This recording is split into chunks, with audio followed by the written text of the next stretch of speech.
नमस्कार दोस्तों, welcome to decode HSSC CET। जैसा कि आप सबको पता है 75 क्वेश्चन हम ऑलरेडी कर चुके हैं। अब ये पार्ट 4 के अंदर जो बचे हुए 25 क्वेश्चन है वो हम लेके आए हैं। जो प्रीवियस ईयर क्वेश्चन है पेपर है उसका सॉल्यूशन 2017 से अब तक जितने भी एग्जाम हुए हैं HSSC ने लिए हैं उनके सॉल्यूशन हम करवाएंगे। तो अगर आपको सेशन पसंद आता है तो लाइक कीजिए, शेयर कीजिए और सब्सक्राइब कीजिए अपने दोस्तों के साथ, ठीक है, ताकि ज़्यादा से ज़्यादा लोगों की हेल्प हो सके और हमें भी कुछ मोटिवेशन मिल सके। क्वेश्चन नंबर 76 देखिए।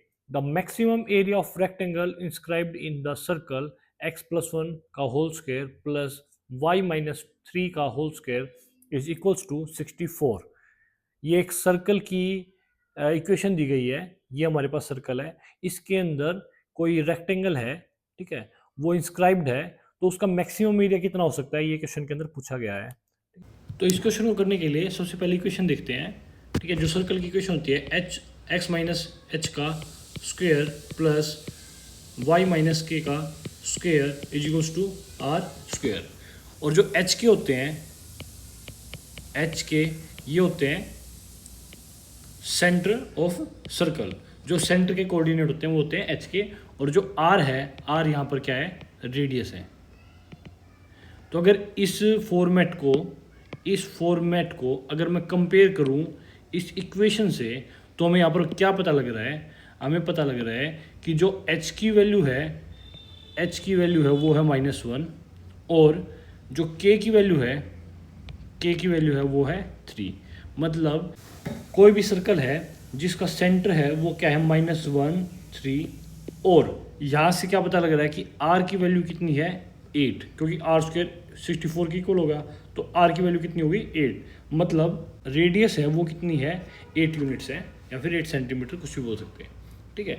तो जो 8 यूनिट जो रेडियस आ गई, अब हमें ये पता है कि जो सर्कल बनेगा वो इस टाइप से बनेगा कि सर्कल है उसका रेडियस है कितनी -1, सॉरी रेडियस है 8 यूनिट्स, और जो उसका सेंटर है वो कितना है -1 और 3। तो इसके अंदर जो भी हम अपना रेक्टेंगल बनाएंगे उसकी एक चीज़ फाइनल है कि जो उसका डायगोनल है वो इसकी डायमीटर के इक्वल होगा।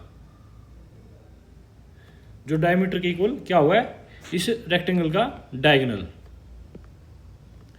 तो जो डायगोनल है वो कितना होगा 16। अब हमें एक चीज़ और पता है कि किसी भी रेक्टेंगल का एरिया सबसे ज़्यादा कब होता है, जब वो स्क्वायर हो जाता है। क्योंकि रेक्टेंगल के लिए कंडीशन क्या होनी चाहिए, रेक्टेंगल के लिए कंडीशन होती है कि जो आमने सामने की जो साइड्स हैं, जो अपोजिट साइड्स हैं, वो इक्वल होनी चाहिए, और एंगल क्या होनी चाहिए, तीनों 90 डिग्री के, जो कि स्क्वायर कंप्लीट करता है, ठीक है। तो square is also a rectangle, all the square are rectangle, ठीक है। स्क्वायर है वो रेक्टेंगल की श्रेणी में आते हैं, उसकी कैटेगरी में आते हैं। तो जो स्क्वायर है उसके अगर हम देखें जी, किसी स्क्वायर का जो डायगोनल होगा √2x, अब ये किसके इक्वल आ जाएगा, 16 के इक्वल आ जाएगा। x कितना हो जाएगा 16/√2, तो x की वैल्यू कितनी आ जाएगी 8√2, ठीक है। अब 8√2 क्या हो जाएगी, उस स्क्वायर की साइड हो गई, तो 8√2 का स्क्वायर कितना हो गया, 8√2 का स्क्वायर कितना हो गया 64 × 2 मतलब 128 स्क्वायर यूनिट। तो ऑप्शन डी क्या है इसका राइट आंसर है। Which of the following state introduced Chirayu health insurance scheme in India. जो चिरायु हेल्थ स्कीम है वो हरियाणा ने लॉन्च की थी, ठीक है। उसके बाद हम चलते हैं, what is the limit of annual turnover for MSME micro enterprises. जो MSME है उसकी फुल फॉर्म ही क्या होती है, माइक्रो, स्मॉल और मीडियम इंटरप्राइजेज। तो जो इसकी MSME के अंदर जो माइक्रो की एनुअल टर्नओवर है वो कितना होना चाहिए, लेस देन 5 करोड़। तो 5 करोड़ क्या होना चाहिए, टर्नओवर होना चाहिए माइक्रो होने के लिए। स्मॉल के लिए कितना होना चाहिए 50 करोड़, ठीक है, स्मॉल के लिए 50 करोड़, मीडियम के लिए कितना होना चाहिए 250 करोड़। एनुअल टर्नओवर है वो 5 करोड़ से कम होना चाहिए, स्मॉल के लिए 50 करोड़ से कम होना चाहिए, और 250 करोड़ कम होना चाहिए किससे, मीडियम से, ठीक है। और जब हम इसकी इन्वेस्टमेंट करते हैं या फिर मशीनरी इक्विपमेंट वगैरह लगाते हैं तो माइक्रो की जो इन्वेस्टमेंट है वो 1 करोड़ से कम होनी चाहिए, स्मॉल की 10 करोड़ से, और 50 करोड़ से कम किसकी होनी चाहिए, मीडियम की। तो ये है हमारा MSME के कॉन्सेप्ट। अगला क्वेश्चन है what is the age limit cap for joining मुख्यमंत्री किसान एवं खेतीहर मजदूर जीवन सुरक्षा योजना। ठीक है, हरियाणा में मुख्यमंत्री किसान एवं खेतीहर मजदूर जीवन सुरक्षा योजना में शामिल होने के लिए आयु की जो सीमा है वो क्या तय की गई है, तो इसका आंसर है इनमें से कोई नहीं। देखिए ये एक आर्टिकल है जिसके अंदर क्या बोला गया है कि Haryana government remove age retention on scheme. तो जो पहले जो स्कीम थी मुख्यमंत्री किसान एवं खेतीहर मजदूर जीवन सुरक्षा योजना, इसके ऊपर जो एज कैप है वो हटा दी गई है। पहले इसके ऊपर थी 10 से 65 साल, तो 10 से 65 साल भी इसके अंदर कोई ऑप्शन नहीं है, और अभी ये एज कैप इसके अंदर हटा दी गई है।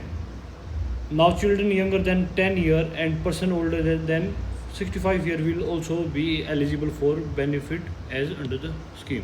ठीक है, तो अब इसका बेनिफिट कोई भी ले सकता है। पहले जो एज गैप था 10 से 65 साल तक इसकी एज लिमिट थी।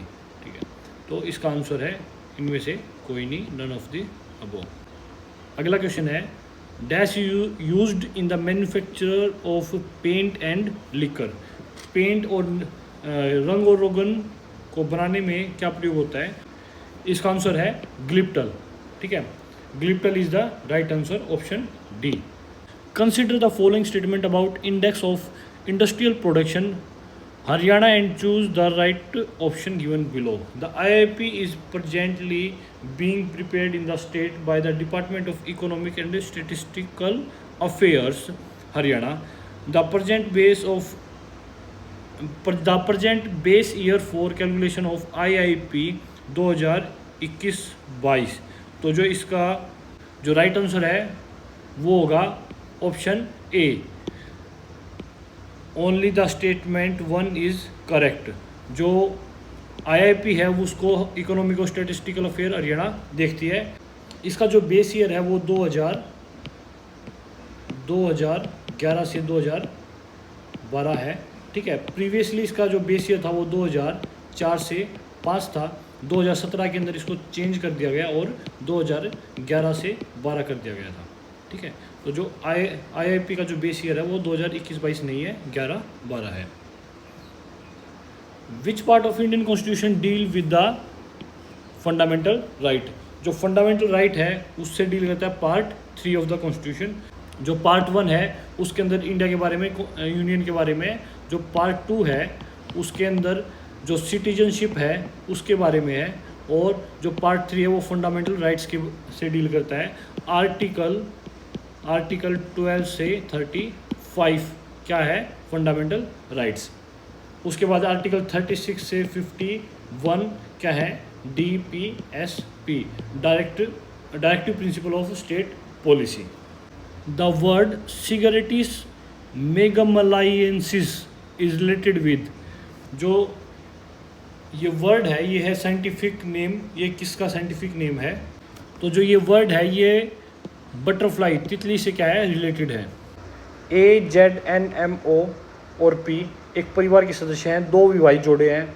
N एक क्यूरेटर है, ये इसका प्रोफेशन बता रखा है। और O का पिता है। P A की बेटी का बेटा है जो बैंकर है। OZ की पोती है जो एक आर्किटेक्ट है। परिवार में 2 अविवाहित छात्र हैं। परिवार में एक शिक्षक है और बैंकर उसका पिता है। M का पति कौन है, तो देखिए टोटल 6 मेंबर हैं फैमिली के अंदर। उसके बाद 2 मैरिड कपल हैं, मतलब 4 लोग क्या हैं, मैरिड हैं, और 2 क्या हैं इसके अंदर, अनमैरिड स्टूडेंट्स हैं। N is curator, N is a curator and father of A. N curator है और फादर ऑफ O का पिता है। P is the son of daughter of A। P है तो सन है किसकी डॉटर का, किसकी बेटी का, A की बेटी का। वो इज़ बैंकर, जो हु है वो उसके जो नियरेस्ट होता है उसके लिए होता है, तो ए क्या है, बैंकर है। उसके बाद O is granddaughter of Z, जो ओ है वो ग्रैंड डॉटर है जेड की। वो is an architect. There are 2 unmarried students in the family, 2 unmarried students हैं। There is 1 teacher in the family and banker is her father. एक banker है, sorry एक टीचर है जिसका पिता बैंकर है। तो बैंकर किसका पिता है, इसका। और यहाँ पर कौन आएगा, ए जेड एन एम आएगा। और जो बच्चे हैं ये क्या है, अनमेरिड है। तो उसके बाद क्या बोला गया, वू इज़ हस्बैंड ऑफ एम। तो अब ये 2 लाइन बन गई हमारे पास, ठीक है। तो अनमेरिड, ओ भी अनमेरिड है और पी भी अनमेरिड है। इसका मतलब जेड एन ए और एम ये मैरिड है। जो जेड है ये पॉसिबली है कि ये ए के साथ मैरिड है, और एन है ये पॉसिबली किसके साथ मैरिड है, एम के साथ मैरिड है। तो वो इज़ हस्बैंड ऑफ एम, तो एम का हस्बैंड कौन होगा, एन होगा। तो option B is the right answer. तो क्वेश्चन नंबर 84 का आंसर होगा बी। क्वेश्चन नंबर 85 है, एज पर द प्रधानमंत्री फसल बीमा योजना how much the premium in percentage should be paid by farmer for kharif and rabi crops respectively. प्रधानमंत्री फसल बीमा योजना के अनुसार खरीफ और रबी फसलों के लिए किसानों द्वारा क्रमशः कितना प्रीमियम का भुगतान किया जाना चाहिए। तो इसका ऑप्शन नंबर ए 2% और 1.5% क्रमशः इसका भुगतान किया जाना चाहिए। 2% होगा खरीफ के लिए 2% और रबी के लिए 1.5%। अच्छा, हॉर्टिकल्चर जो बागवानी के लिए है, हॉर्टिकल्चर के लिए 5% का भुगतान किया जाता है प्रीमियम में।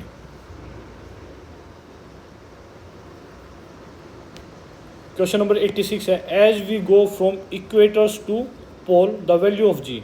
जैसे जैसे हम भूमध्य रेखा से ध्रुवों की ओर जाते हैं जी का मान क्या होता है, बढ़ता है घटता है। जो अर्थ है वो परफेक्टली स्फीयर नहीं है बल्कि थोड़ी सी इलिप्टिकल है, कुछ इस तरीके से कह सकते हैं हम, ठीक है। तो जो यहाँ से सेंटर से इक्वेटर पहली बात तो हमारे पास यहाँ पे जो बीचों बीच जा रहा है, और ये क्या है, नॉर्थ पोल है, ये साउथ पोल है। तो सेंटर से जो इक्वेटर है, जो ये डिस्टेंस है, ये जो डिस्टेंस है ये ज़्यादा है किसके कंपैरिजन में, इस डिस्टेंस के जो पोल्स के ऊपर सेंटर से डिस्टेंस है। तो जब सेंटर से अगर डिस्टेंस बढ़ेगा तो जी की वैल्यू क्या होगी, कम होगी। For example acceleration due to gravity का जो फॉर्मूला बनता है वो Gm/r स्क्वायर है, ठीक है। जी एक्सीलरेशन ड्यू टू ग्रेविटी, और जो कैपिटल जी है वो है ग्रेविटेशनल कांस्टेंट, m मास, और r क्या है, रेडियस, या फिर जिस डिस्टेंस से हम क्या कर रहे हैं, मेजर कर रहे हैं। तो जो g है वो इन्वर्सली प्रोपोर्शनल है किससे, जो स्क्वायर ऑफ रेडियस से। तो जब इन्वर्सली प्रोपोर्शनल होगा तो मतलब जितना r बढ़ेगा उतना g क्या होगा, कम होगा। तो यहाँ पर r क्या बढ़ रहा है तो g क्या हो जाएगा, कम हो जाएगा। तो जब इक्वेटर से जब हम पोल्स की साइड जाते हैं तो जो एक्सीलरेशन ड्यू टू ग्रेविटी है, g की वैल्यू है वो क्या होगी, बढ़ेगी, इंक्रीज होगी। तो option D is the right answer. Question number 87, in which year the national bank for agriculture NABARD की जो एस्टेब्लिशमेंट है वो कब हुई थी। जो नबार्ड की स्थापना है, स्थापना दिवस होगा हमारे पास ऑप्शन बी 1982 के अंदर क्या हुआ था, नबार्ड का एस्टेब्लिशमेंट हुई थी। उसके बाद how many pairs of ribs are present in human body. जो रिब्स हैं, जो पसली होती हैं, पसली की कितने पेयर्स होते हैं, तो पेयर्स होते हैं इसके अंदर 12, और एक पेयर के अंदर जैसे 2 हो गए तो मतलब 24 पसलियाँ हमारे पास हो जाती हैं, ठीक है। Question number 89, Haryana state industrial infrastructure development cooperation limited HSIIDC was established in which year. जो HSSID है उसकी स्थापना कब हुई थी? तो इसकी स्थापना हुई थी 1967 के अंदर, 1967 में। Some students line up in a queue, कुछ छात्र कतार में खड़े हैं जिसमें आशीष बाएं से 15 स्थान पर है। मान लीजिए ये लाइन में खड़े हैं, जो आशीष है ये 15 स्थान पे है, मतलब इससे आगे 14 जने और हैं। सचिन दाएं से 17वें स्थान पर है, कहीं पर सचिन है जो कि 17वें स्थान पर है, मतलब इससे पीछे राइट साइड में 16 और हैं।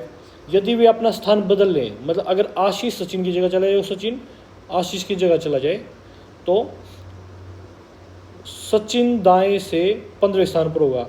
मतलब अगर सचिन आशीष की जगह चला जाए तो सचिन यहाँ पर हो गया, ठीक है। जब सचिन यहाँ पर होगा तो वो दाएं से 15वें स्थान पर होगा, मतलब 14 जने यहाँ पर होंगे, ठीक है। तो कतार में कितने छात्र हैं? तो 14 जने यहाँ पर हो जाएंगे सचिन के, और ये आशीष के स्थान पर गया था तो आशीष के लेफ्ट के अंदर 14 जने थे, और 14 28, और एक जो यहाँ पर जिस पोजीशन के ऊपर जो खड़ा है वो +1, तो 29 टोटल क्या है कतार के अंदर खड़े हैं, ठीक है। ये होगा क्वेश्चन नंबर 90। उसके बाद आती है हमारे पास English. Question number 91, choose the right option to form a meaningful sentence. तो ये हमारे पास अलग अलग वर्ड दिए गए, इससे क्या है हमें एक सेंटेंस बनाना है। His performance was quite impressed with I. तो परफॉर्मेंस आई के साथ कभी इंप्रेस हो ही नहीं सकती, कोई सेंस ही नहीं बन रहा। I was quite impressed with his performance, तो ये ठीक लग रहा है, ये बिल्कुल ठीक आंसर है। उसके बाद आगे भी पढ़ लेते हैं।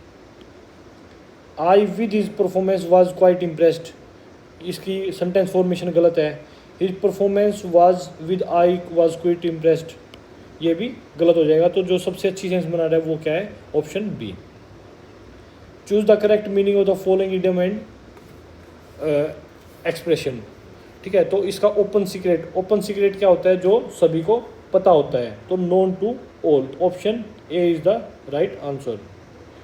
Choose the correct indirect form of the given word sentence. He said who is your father, तो ये इनडायरेक्ट में है, तो ये इसको क्या करना है, सॉरी डायरेक्ट में है और इसको इनडायरेक्ट में करना है। तो he said who is your father, तो इससे पूछा गया है तो ही आस्क्ड आ जाएगा, लेकिन आस्क्ड तो सब में है, ठीक है। He asked who is your father, तो ही आस्क्ड मी भी सब में है। वू एग्जैक्टली जब WH फैमिली से कोई होता है तो वो एज इट इज़ आता है, डैट नहीं आता उसकी जगह। उसके बाद इसके एक SON 1 2 3 फर्स्ट पर्सन सब्जेक्ट के अनुसार चेंज होगा, सेकंड पर्सन ऑब्जेक्ट के अनुसार चेंज होगा, थर्ड पर्सन नो चेंज। तो वू इज़ योर क्या है यहाँ पर? सेकंड पर्सन है, तो सेकंड पर्सन ऑब्जेक्ट के अनुसार, तो ऑब्जेक्ट क्या है यहाँ पर? मी, ठीक है। आई क्या ऑब्जेक्ट है, तो वू ये और ये यूअर है, ये क्या है? पॉजेसिव प्रोनाउन है, तो आई का पॉजेसिव क्या होगा? माई होगा। He asked me who my father was, ठीक है। तो ऑप्शन सी क्या है? राइट आंसर है।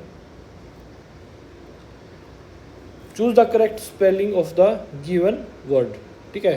डेवलप, ऑप्शन ए क्या है? इसका राइट आंसर है, आसान था। Choose the correct answer after making necessary correction. He went there by foot, तो बाय फुट नहीं होता, क्या होता है?